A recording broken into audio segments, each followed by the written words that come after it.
My Hindi my Urdu के दर्शकों को प्रकाश निर्मल का प्रणाम। हिंदी उर्दू संबंध के विषय में मुझे आपसे कुछ बात करनी है।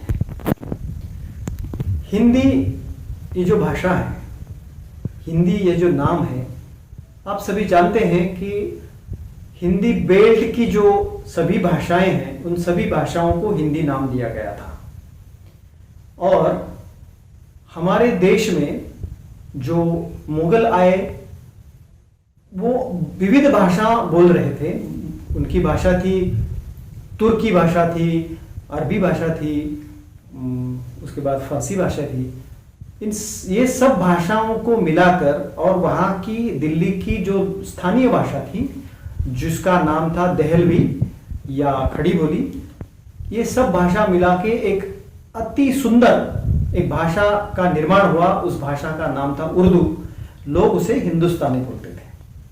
अब ये हिंदुस्तानी भाषा बहुत साल तक साहित्य की भाषा रही, लोगों की संपर्क की भाषा रही।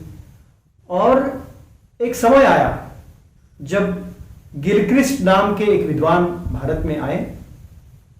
अंग्रेजों का जो राज शुरू हुआ था, ईस्ट इंडिया कंपनी आई, उसके साथ में गिलक्रिस्ट भी आए।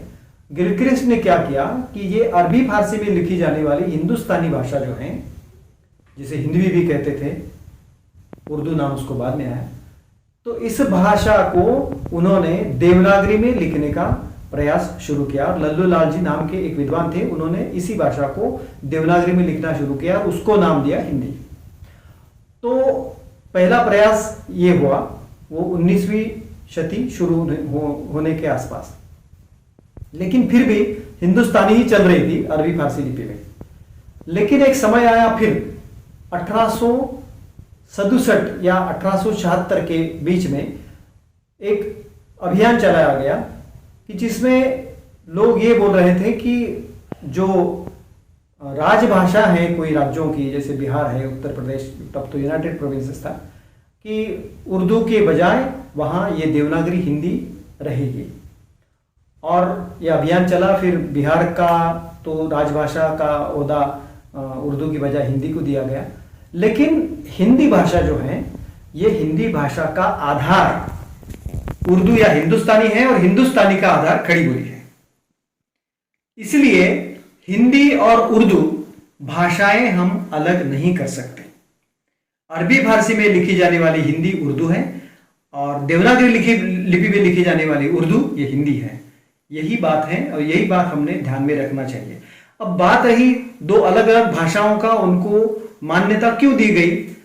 वो इसलिए कि इनकी शैलियां थोड़ी सी अलग है। एक हिंदुस्तानी भाषा एक ही है, लेकिन अब लिपि अलग है। थोड़े से भाषाओं, अभी हिंदी भाषा में संस्कृत शब्द ज्यादा है, उर्दू भाषा में अरबी फारसी शब्द ज्यादा है, तो ये शैलियां अलग हो गई है, उनका साहित्य अलग हो गया है।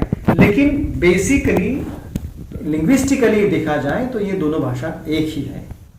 इसलिए हमने इस विवाद में नहीं पढ़ना चाहिए ये उर्दू ये हिंदी, ये ऐसा नहीं है। किसी भी भाषा की कोई धर्म या जाति के आधार पर किसी भाषा को विभाजित नहीं किया जा सकता। भाषा सेक्युलर होती है।